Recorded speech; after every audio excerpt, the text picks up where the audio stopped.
North Charleston Police Chief Reggie Burgess is working hard to reduce crime in the city. Today, I speak exclusively with him for this edition of Quintin's Close-Ups. And if you haven't already, subscribe to my YouTube channel and like Quintin's Close-Ups on Facebook.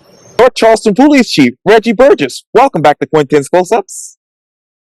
Hey, it's great to be back on the Close-Up, especially with you, Quintin. I mean, everybody knows you, and everything that everybody knows about you is that you're all about the community. And that's what I'm trying to do. That's what I'm about the community. That's Yes, it. sir.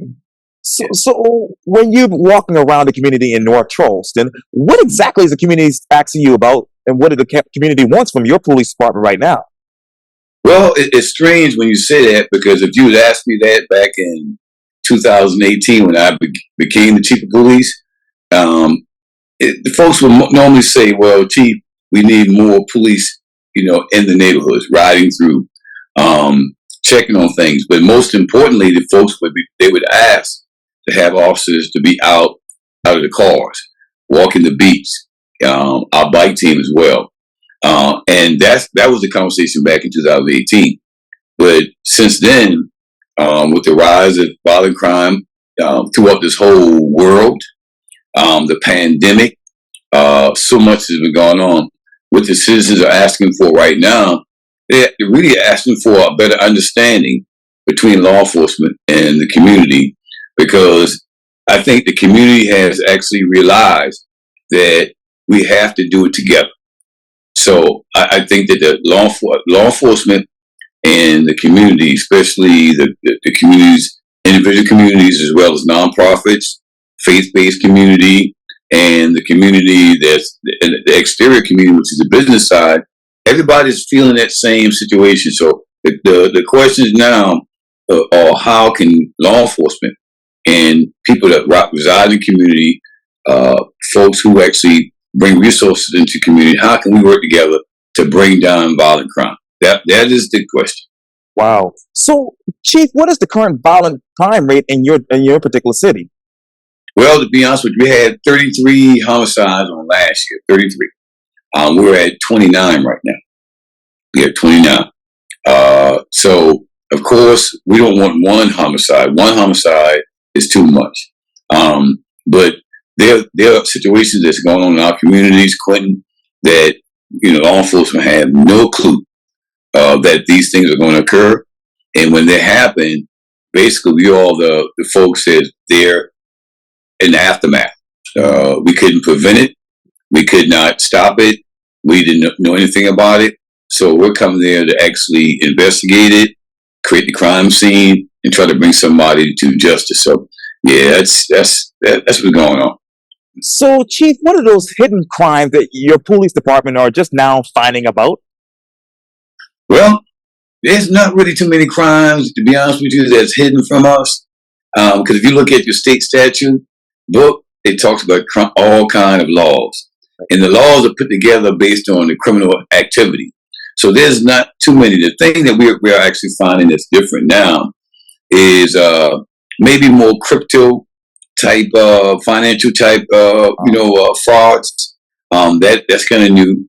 And also some of the things that we found out as well in the business side of crime is that how folks are actually manipulating with property, heirs property, or how folks are actually going into trying to really break into our network. Going to try to get into our cell phones and trying to get into our home computers to actually garnish all that information so they can make money. Not only because most of them can't get to your bank accounts, but they can actually create fictitious information from you to gather loans or whatever they need to use for their purposes. So, Chief, how much has that been as far as an uptick for your police department, as far as issues with heirs property and people trying to, I guess, create a scam off of that?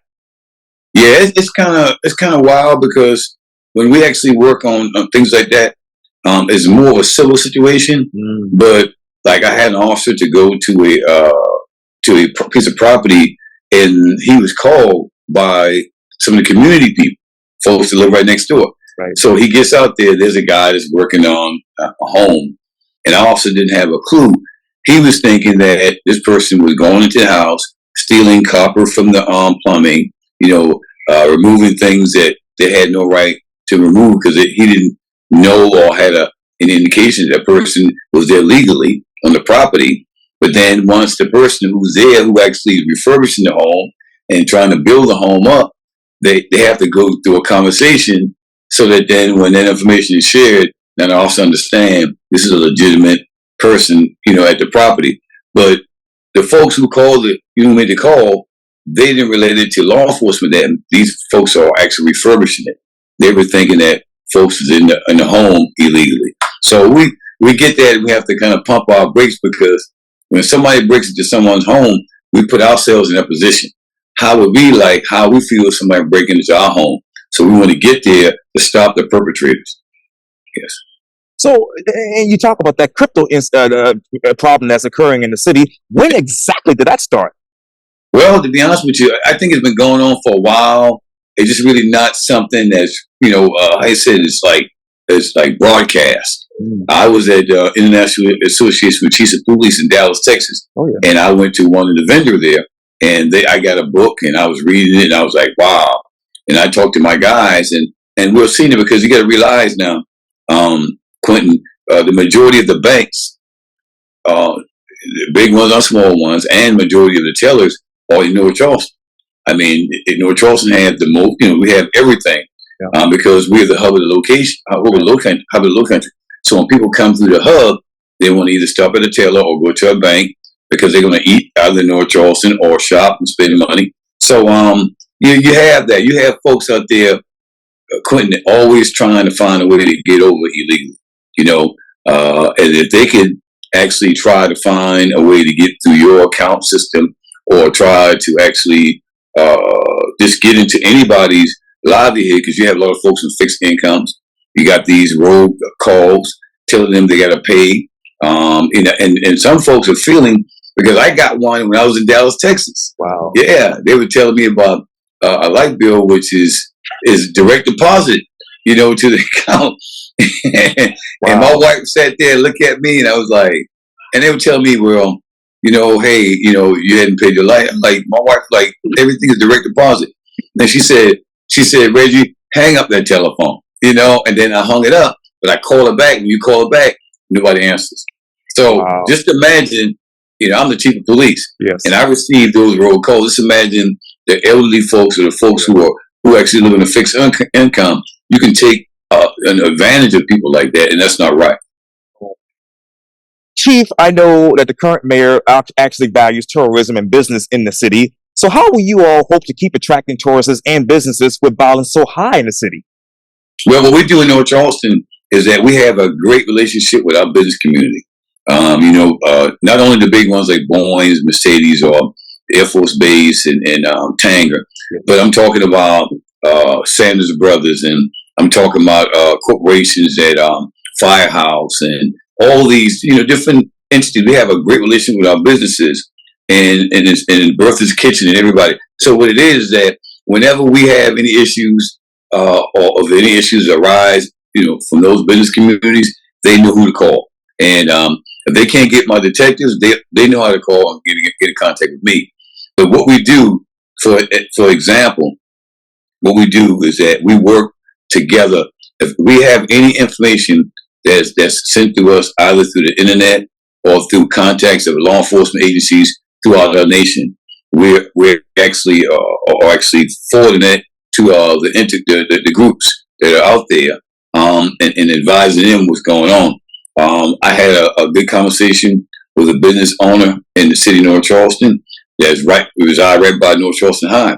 And I had a real good conversation with that young lady. And she told me, she says, well, when the school is locked down for whatever purpose, because mostly when the schools are locked down, we think that there's something going on outside the school that we have to keep the kids protected in the school so that person wouldn't run into the school and get into the hallway or whatever. So we lock the schools down for the safety of the schools. Well, that business person told me that they need to be aware of that as well because their businesses are right around the school. So, see, we're learning and evolving that not only would a criminal act impact like a sole source place, but it can impact the places around it as well. So, we're always constantly looking for the best practices throughout the nation and throughout the world. We actually open up the portal of communication for law enforcement and the business community as well as the citizens. That brings me to the big topic right now. The city is planning to create a 24/7 real-time surveillance center that will monitor, according to the city, quote, every inch of the city, unquote.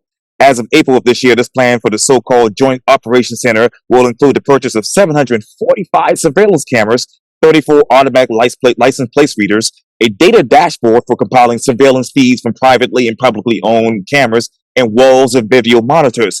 So why this why now, Chief? Well, the why is that there's a need for it. If you look at best practices, we are CALIA accredited, which is the national accreditation firm throughout the nation. And I've worked along and spoke at different departments throughout the nation. And most of the departments that I speak at or I'm around the chiefs that I'm with, those chiefs are CALIA accredited as well. So we actually have been talking to many, many chiefs about a real-time crime center. And so Charlotte Mecklenburg, Sure. chief at the point in time, Chief Putney, who actually has moved on. Chief Putney and I are fraternity brothers. So, I met him and then we talked and I said, Chief, I need to come up to Charlotte, take a look at what you guys got going on because they are a metrolized department, which means they're about 1,000, 2,000, 3,000 plus. I'm much smaller, but you can learn from them. So Chief Putney invited me to come up, and I went up one time and took a look at Charlotte Mecklenburg Police Department, and then he took me to Real-Time Crime Center. And I'm telling you, I'm looking at a camera that's on the Carolina Panthers Stadium, several cameras, and I can actually see the mascot in the middle of the football field, the grass. So I'm like, wow, if that camera can pick that up that fine, show me some other things. So he showed me how they strategically place the cameras in public areas. As I stated before, public areas. Right. And when crime occurs, then they could actually zoom to that camera based on the 911 call or based on, you have techs that are watching those areas. Like you and I know, we kind of basically know what our challenged communities are. We know our challenged streets are. So we know that if we could have officers there, most likely crime wouldn't happen. But if an officer can't get to that area, a camera could do it. And a camera can see that a suspect coming into the neighborhood, riding around, walking around, or riding a bicycle. And then when that person carry out their criminal act, a camera's got that on video. And then we can forward that information to our cars, live stream, with the laptops in there. They can see a picture of the suspect. That itself will help us to not, stop folks who don't have any issues, any problems with this. Because you know how it is, with our racial bias audit, they thought that we actually over-police. In other words, we stop more people that of a certain color because of the crime. But that real-time crime center will help us to locate the right individual, who committed that crime. And it already has. We saw the homicide, several homicides with the real-time crime center. Quintin, we actually saw the car come into the neighborhood. We saw the car drop the suspect off. We saw the car leave out of the neighborhood, and we saw the suspect commit the crime, and saw the suspect got picked back up by his accomplice, and we arrested both of them because it's real time. Real time means we can rewind it back. Right. We can rewind it before the crime happened. I kind of call it Minority Report, the movie with Tom, I can't think of the guy's name right now, but he played in the movie Minority Report. And what he did was he was told when a crime was going to happen in the future, so he was able in the present day to stop it.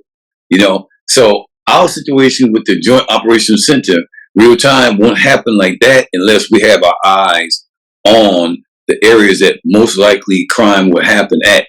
If we have our eyes there, we can send officers there to clear corners, legally, right, to actually address issues that we know will probably most often happen. And it's a predictive model of policing. And it's a real-time model policing that gives officers, that thing that they want. They want to be able to stop the right person. Right. They want to get out with the right person. They don't want to get out with the wrong person, have to question them and make them feel like they're suspicious. We want to deal with the person that's committing the crime, not the community that's trying to live in peace. And obviously, I was in Charlotte for the first time a couple of weeks ago for work. But let me ask you this. Why can't the city of North Charleston fund the communities first versus having this joint operations center? Well, what the North Charleston Police Department has done with the help of Councilman Jerome Haywood, when he actually got those 3 crime summits together at City Hall, he actually got City Council to allocate funds for the nonprofits. Now, the nonprofits have stakes in those communities, challenge communities. They are doing tutoring in those communities. They're doing mentoring in those communities. They're dealing with socio-emotional issues in the communities. They're doing self-efficacy, rebuilding your own self. Look into your own self. They're actually they have counselors that can come in. They work with the school district. So those 18 nonprofits will be given funding from the city council and the mayor to work in coordination with us, with the youth in those areas, to help them to turn around the ways that the streets are taking them. The streets are taking them in the wrong direction. Those nonprofits who are homeboys and homegirls, people who live in those neighborhoods, people who the neighborhoods believe in, they are on the boots on the ground. They're at ground zero. So those nonprofits, with the budgets, the funding that we can give them, as well as the stuff that we do, we can change it. So your question is, why don't we do that? We are doing that. We actually may be one of the only departments in the nation that are actually working with nonprofits funding to help us to bring down violent crime. So, who are those nonprofits, Chief?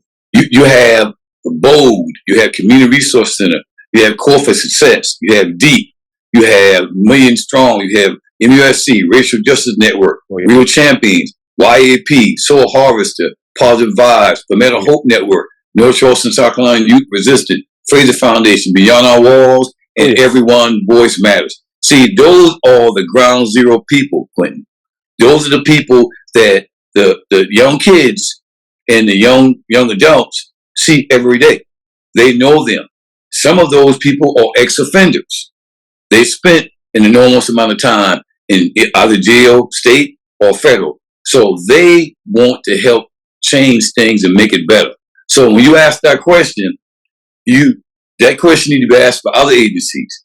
What are they really doing within their community to help improve the community? Because North Charleston Police Department, with the help of City Councilman Jerome Haywood, we're actually going to help the nonprofits to be better financially to help improve the situations. And I know Councilman Haywood has had, obviously summits about crime and how to stop it in the city of North Charleston.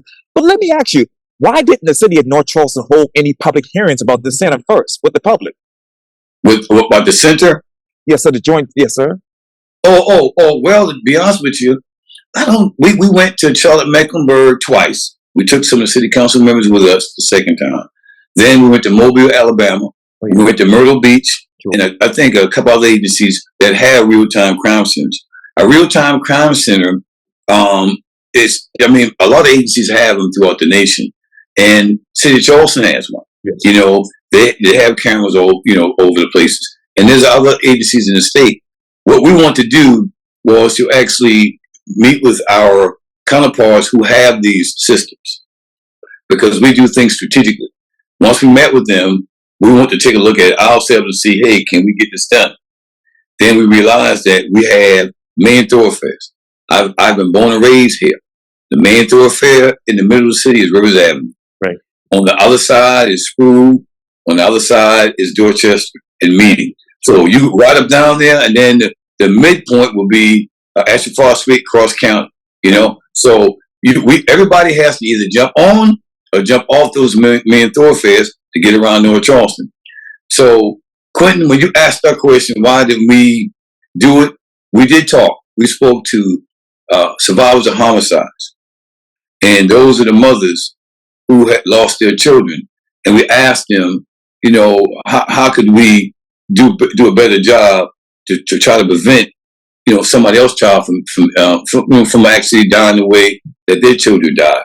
And most of those mothers, like Ms. Manigo, whose son Case was saw with a camera, she was one of the big proponents for it.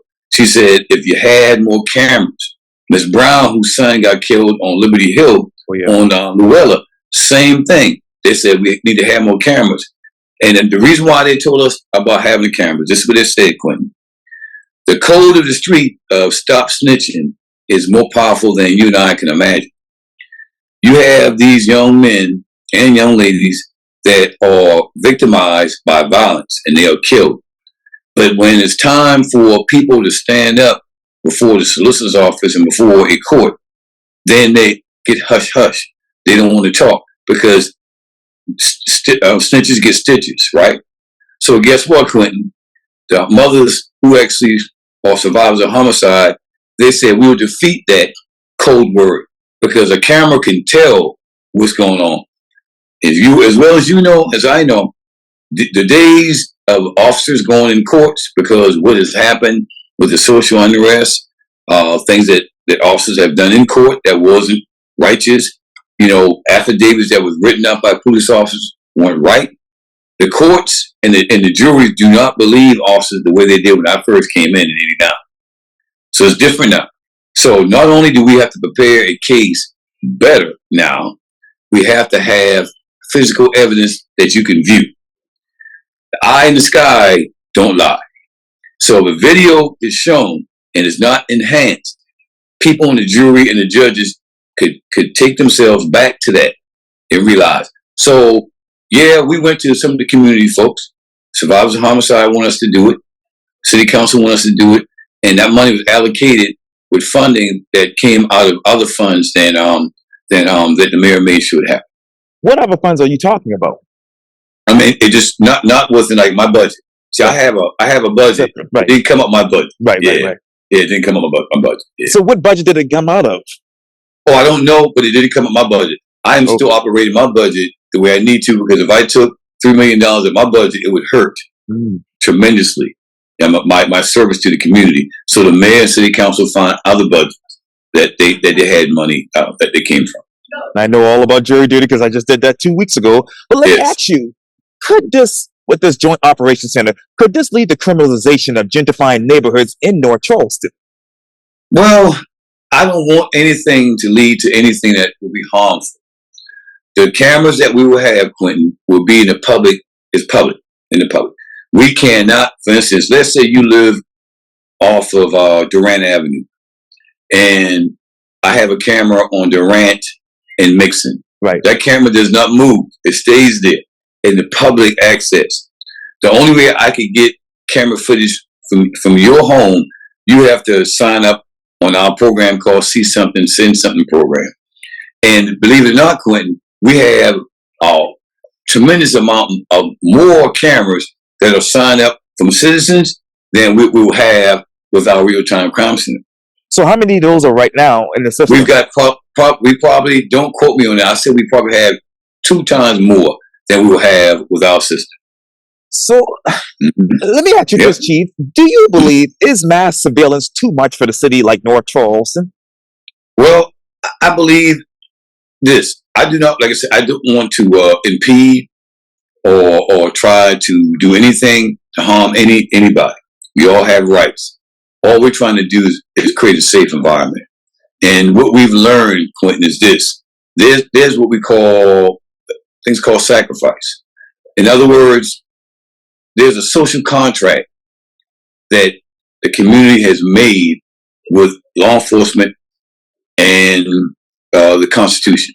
In other words, social contract is an unwritten code, and that code is this.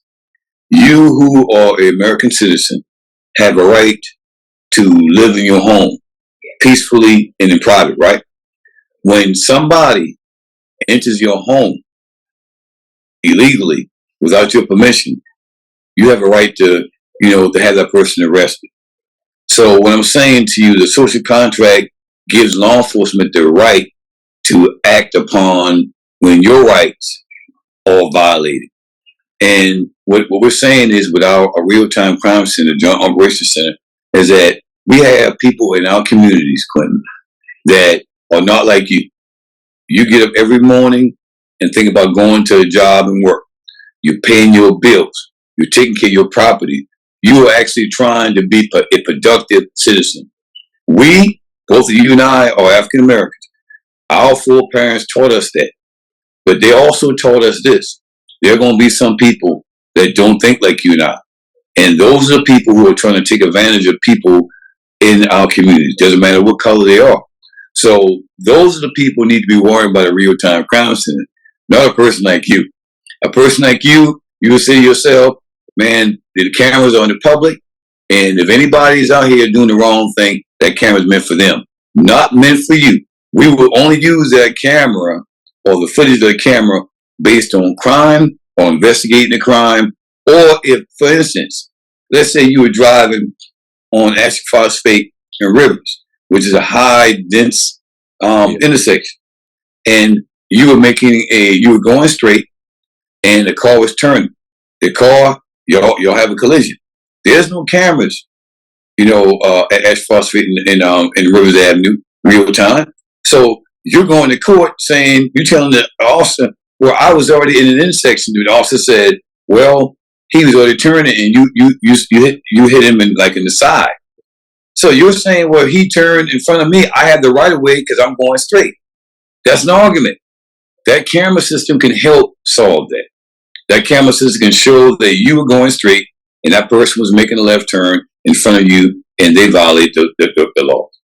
But Chief, do you fear more people in the city of North Charleston will be stopped by police because of this joint operations center?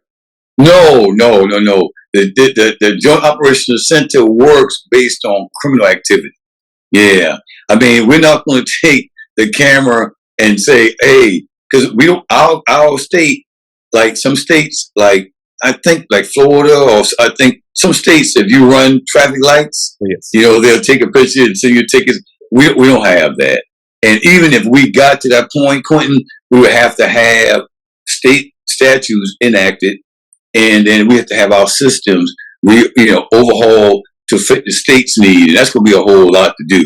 So no, it won't be used as that. It's basically a tool to keep the folks who are creating it's only 2% of the population that creates the most heinous of things that happen in our community. And those are people that we want to not only, remove them from society and put them where they need to be, but to actually let them know that, nah, you're not going to ride down Rivers Avenue in Northwoods and follow behind a young lady in a car that you think is an enemy of yours. That happened. And then as soon as you get behind her and she makes a left turn to go to Northwoods, you shoot into her car and you kill an innocent lady. See, that's what the real-time crime center is about. We want to try to stop crime, but if it occurs, find out. I mean, in the fastest way we can, the expedient way to find out who's responsible and to remove them from society. Because Quintin, you know as well as I know, people who commit those crimes, they don't need to be walking on streets.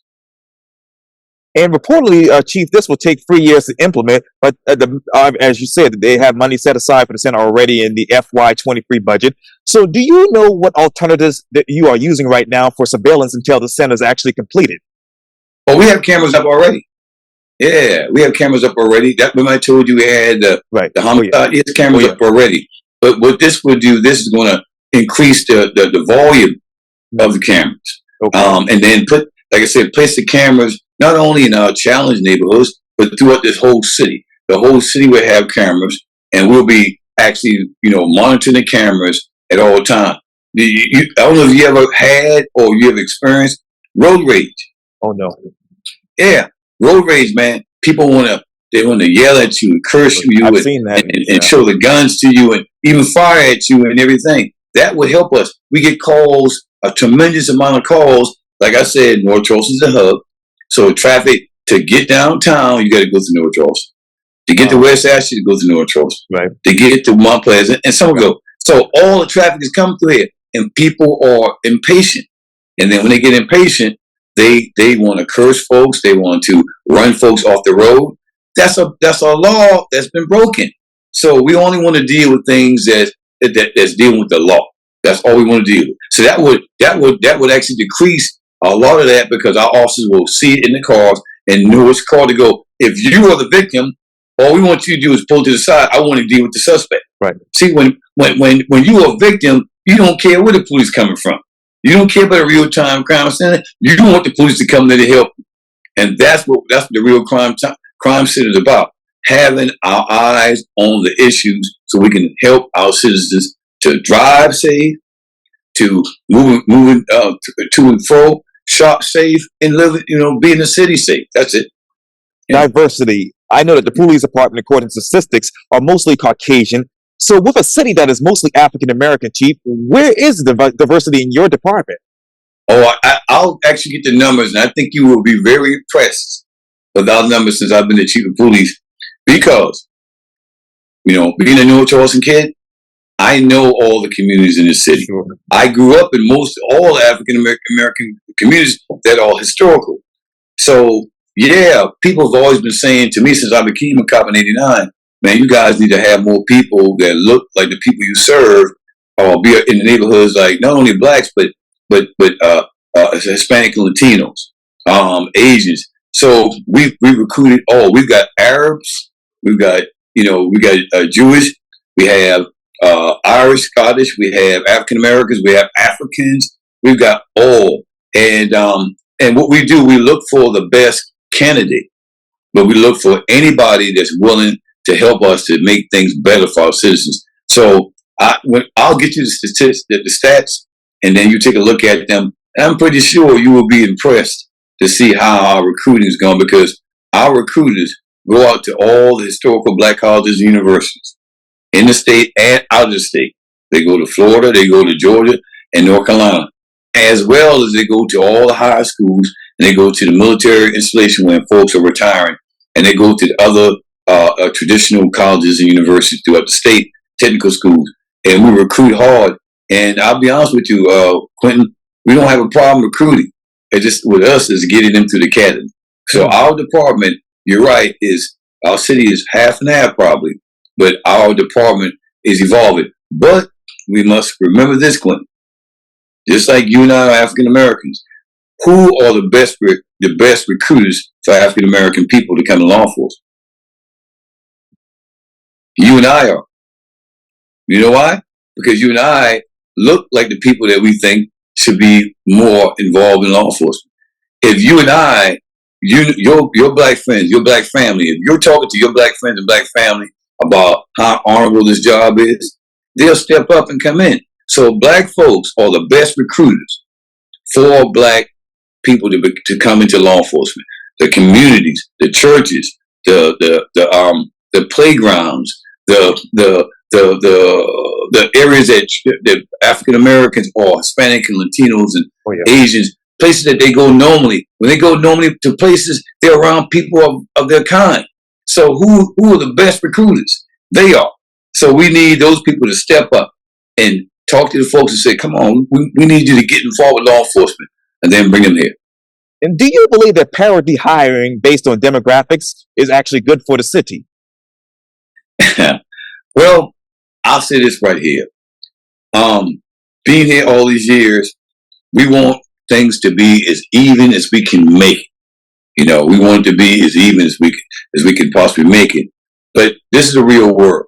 And in this real world, law enforcement to me has always been more shiny, to Caucasian males than, we have a small amount of Caucasian white females. So I don't know. I just think, man, Quintin, I just think that times has changed. I think that with how we work with our younger generation in law enforcement, for example, there was a time when I came in, if you had tattoos, they didn't hire you. And you could have just came out of the Marines or the Army or the Navy, and then have tattoos. If you were able to go in those branches, law enforcement should be the same. And then you had how a person's hair was, how many earrings in their ears and things of that nature. And so what I did, I leave it. I do a poll once in a while with my men and women to see how they feel about those issues. And most times they have no problem with it. That's why our officers wear beards now. That's why females can wear their hair, in a way that's comfortable for them. Like, we're actually evolving in this time. We're still that law enforcement unit that looks out for everyone and uses the law to do it. But we realize this is a new generation. What we did in the 80s when I came in, you can't do those in 2022. You have to make adjustments. And quickly, Chief, how many officers do you want to increase by in 2023? Well, if you ask me what would be like my Christmas gift, I like to have over 450 officers in North Charleston. Skip Holbrook, who was the chief of Columbia, great guy. He and we submit the most incident reports to SLED every year. 1 year, Columbia is higher than us. 1 year, we're higher than Columbia. So what I'm saying to you, we could do a whole lot more, and I'm saying more, make it safe for everyone.